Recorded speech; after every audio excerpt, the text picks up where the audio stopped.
Barchaga assalomu alaykum do'stlar. Sizlar PopDM kanalidasiz. Sizlar bilan O'zboy. Ya'ni bugun juda ham ko'p berilgan savol va iltimoslariga binoan mana shu videoni chiqarishga qaror qildim. Ya'ni bu videoda siz o'z akkauntingizni qanday qilib himoyalash kerakligini bilib olasiz. Ya'ni birinchi navbatda hozir men sizlarga bitta narsani aytib o'tmoqchiman. Ya'ni ko'rib turganingizdek mana bu pastga bepul UFC olish yoki bo'lmasa bepul mashina olish yoki bo'lmasa bepul qanaqadir lednik yoki bo'lmasa qanaqadir qurollar olishni tavsiya bergan saytlarga hech qachon ishonmang. Ya'ni Instagram, Kontakt, Facebook mana shu sahifalarda juda ham ko'p reklamalar chiqadi va sizlarga tavsiya beradi mana bunday reklamalar bilan bepul UC olish sirlari yoki bo'lmasa bepul UC ol yoki bo'lmasa mana bunga o'xshash bepul 660 UC olish 100% ishlaydi, tekin boshqa degan narsalarga umuman ishonish kerak emas. Ya'ni birinchi navbatda shu siz o'sha ssilkaga bosdingizmi, demak bir xil ssilkalar bor. Ya'ni avtomatik tarzda sizni akkauntingizni olib qo'yish kuchiga ega va bir xil ssilkalar bor. U sizni aldov yo'li bilan biron bir saytga o'tkazadi va u yerda sizni uje nima deydi, juda ham ko'p narsa kutyapti. Ya'ni mana bu 660 UC chiqadi. Mana shuni pastga yozadi, ID'ni yoz. Pastga ID'ni yozganingizdan keyin login parolni so'raydi. Login parolni yoz deyishadi. U narsaga hech qachon ishonish keragi yo'q. Ya'ni sizga hech qachon hech kim tekin UC yoki tekin biron narsa berib qo'ymaydi.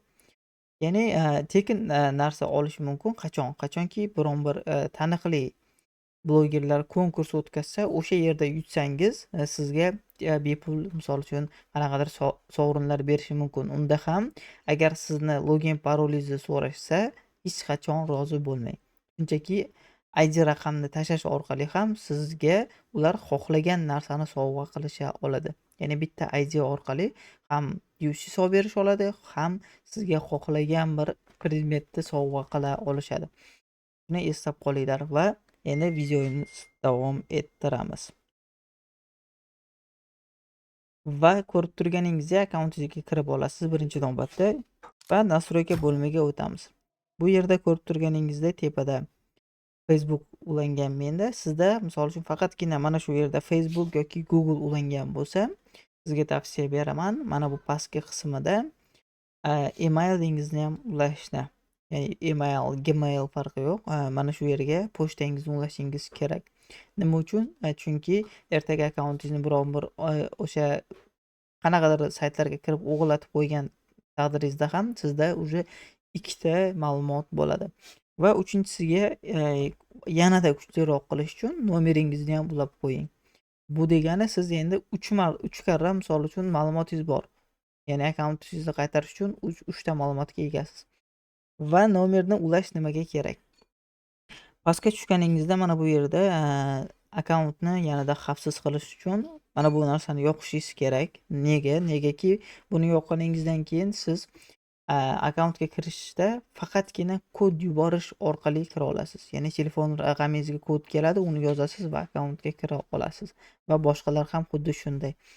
Va mana bunday sahifa pastda paydo bo'ladi sizda. Ya'ni menda Apple turibdi. Ya'ni u yerda sizni telefon modelingiz yozilgan bo'ladi. Va qo'shimcha to'rtburchaklar ochilgan bo'lsa, demak u boshqa odam kirayotganligidan dalolat beradi. Siz xohlaganini o'chirib yuborasiz, o'zingiznikini faqatgina qoldirasiz. Va ko'pchilik aytishadi, nomerni ulasam ba'zida kod kelmay qoladi, muammo bo'ladi, shuning uchun ulamayman deyishadi. Yo'q, nomerni ulash kerak va mana bu narsani yoqqandan keyin sizda pastda mana bu 3 talik chiziqcha paydo bo'ladi. Unga bosasiz, bosganingizdan keyin sizga 10 talik bir martalik ishlatish uchun kodlar beradi. Ya'ni siz u kod bilan 10 marta, ya'ni akkauntga kira olasiz degani. Va o'shani bosasiz va sizga 10 talik kod beradi. Uni skrinshot qilib olasizda telefoningizga yoki biron joyga saqlab qo'yasiz. Ya'ni hech kim ko'rmaydigan joyga. Va o'sha orqali akkauntingizga misol uchun kirayotganingizda telefonga kod kelmasa, o'sha orqali ham kirsangiz bo'ladi. Muammo bo'lmaydi. Eng muhim kerakli narsalar mana shu. Mana shu hammasini yoqqaningizdan keyin demak sizning akkauntingiz 100% himoyalangan. Va mana bu yerga o'tamiz. Bu yerda nima bor? Ya'ni bu yangi funksiya, ko'pchilik bilmaydi yoki biladi, bilmadim. Bu yerda siz akkauntingizni xohlagan odamga o'ynab turishga bera olasiz. Ya'ni QR kod orqali. Mana bu yerda xohlagan narsani o'chirib yoqishingiz mumkin. Bu yerda ma'lumotlar ko'p. Ya'ni UC ishlatishni, misol uchun akkauntingizni UC ishlatishini bekor qilib qo'yishingiz mumkin yoki bo'lmasa UC solishni, keyin yashik ochishni yoki bo'lmasa podarkalar yuborish, hammasini ochib, yopib mana shunday qilib qo'ysangiz misol uchun bo'ladi. Va akkauntni xohlagan odamingizga xavfsiz bersangiz bo'ladi. Ya'ni QR kod bilan qanday kiramiz degan savol ham bo'lishi mumkin. Ya'ni kirishingizdan oldin pastga yangi funksiya qo'shilgan QR kod, o'shani bosasiz va bu telefoningizdan o'sha odamga QR kodni skaner qilib berasiz va akkauntingizga kira oladi. Shunda xavfsiz kiradi. Ya'ni sizning akkauntingizga hech narsa qila olmaydi.